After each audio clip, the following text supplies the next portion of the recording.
I-turn off ko na yung laptop. Bye-bye.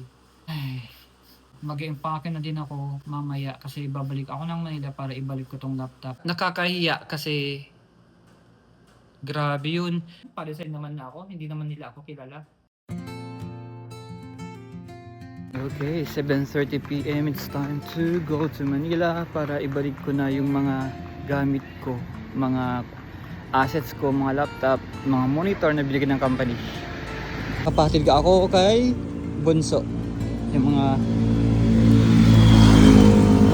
laptop, yung mga monitor to guys, nasa luggage, nandito sa luggage kasi mahirap i-carry.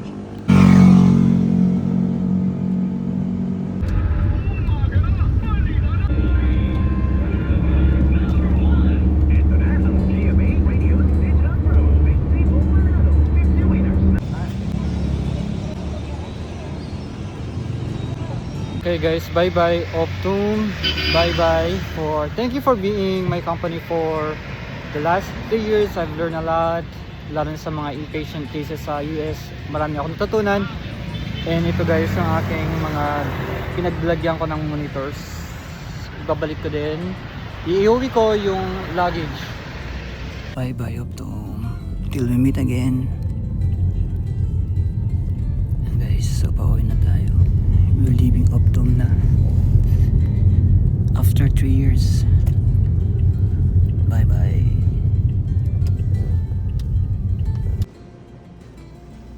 Okay guys, ito yung room na nabook ko.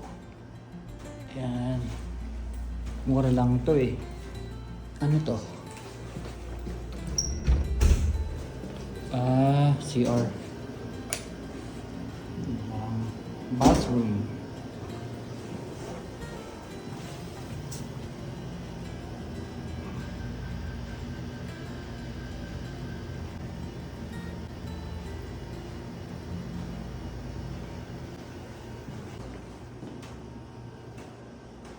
Okay. Arzo Hotel.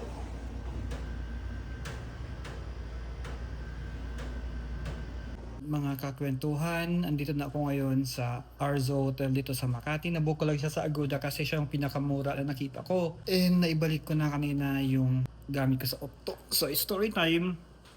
Ganito yung nangyari. Galing ako ng Ilocos, sumakay ako ng Partas Bus sa Vigan. At hindi naman ako naghintay no, and then nakatulog ako sa loob ng bus eh. Parang humilig pa nga ako, nakakahiya. Kasi wala talaga akong tulog diretso after ng aking work. After ng last day sa work ko, natulog lang ako ng kaunti. Tapos diretso na sa bus pa Manila. So basically kulang-kulang ako sa tulog. So nakatulog talaga ako sa loob ng bus. Then nakarating ako sa Cubao. Then diretso Pasay. Doon sa Partas, ang raming tao. Ang raming tao sa Partas. So dumating nga guys yung kinakatakutan ko na baka wala akong masasakyang bus public ng Ilocos. Kasi nga rush hour. At saka peak season, pa Christmas na eh. December 20 na ngayon eh. So 25 yung Christmas, 24 talaga yung 22, 23, 24, 21, 22, 23, 24. Very ano yan, critical yan sa mga mambabiyahe. So lahat ng bookings sa December 21 onwards hanggang 24, ay 21, 22, 23, fully booked na lahat. So hindi na pwede. So napakahaba ang pila sa Partas. So yun yung kinakatawatan ko. Magbabalik ako ng assets sa aming company, mga laptop ko, ganyan.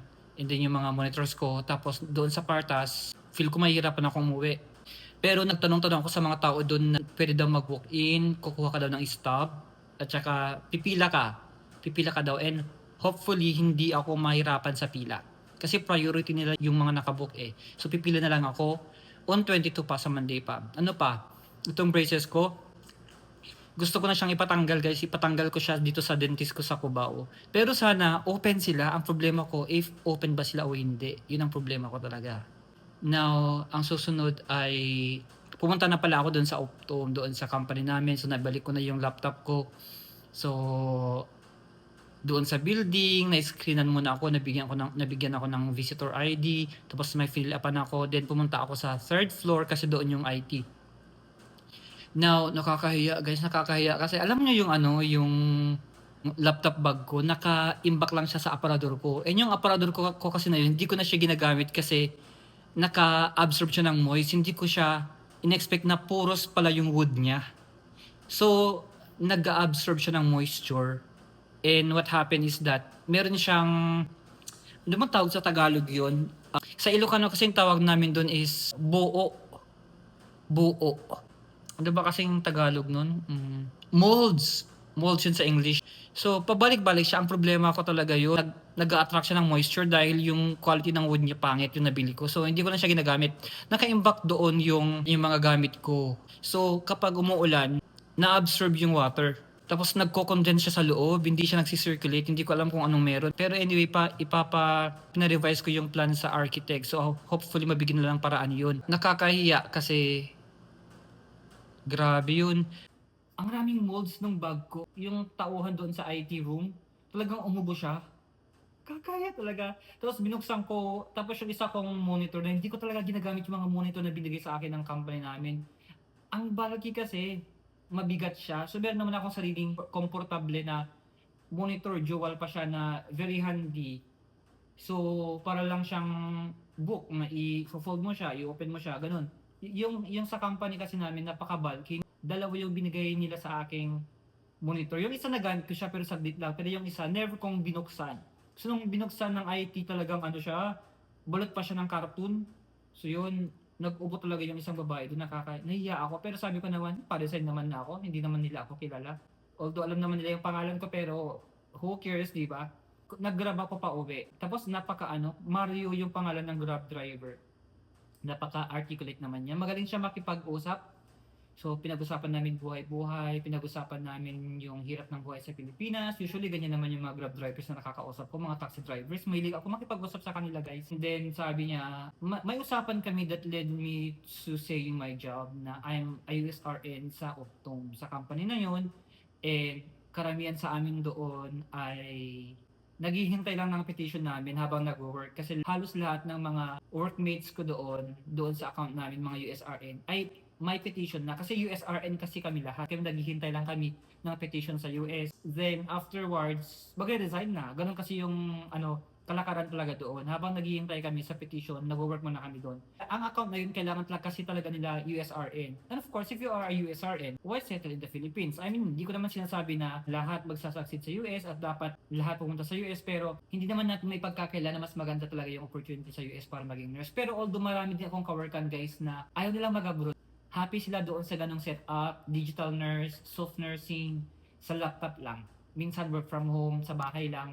So, happy sila doon. So, ayaw nilang mag-abroad eh. So, minsan yun din yung decision nila. It's also okay, no? Ako nga din eh, yun din yung original plan ko until napasabak lang ako sa application. Hindi ko seryoso, nag-push pala siya until umabot ako sa situation na may plane ticket na at naprubahan na ang application ko. Napapunta sa interview sa embassy dahil sa mindset na itry ko lang. Pero hindi ko talaga siya gusto totally. However, binigay sa akin ni God na hindi ako masyadong nag-effort at nag-ask na pumunta sa US, pero binigay siya sa akin ng kusa nang walang ka-effort. Kaya pala yun yung pinag-usapan namin kasi sabi ko pa-resign na ako. So nasabi ko na nurse ako doon. And then, nagtanong siya bakit saan na ako susunod. So sabi ko, pupunta na ako ng US. So yun pala yung aming usapan. Now, andito na ako ngayon sa hotel na binook ko sa Agoda. 3,000 pesos siya, guys, in 3 days. Halos may butal lang siyang konti. Mga 3,000 plus konting butal lang for 3 days. So halos 1,000 pesos siya per day. Dito sa Makati. Ilabas ang kwento.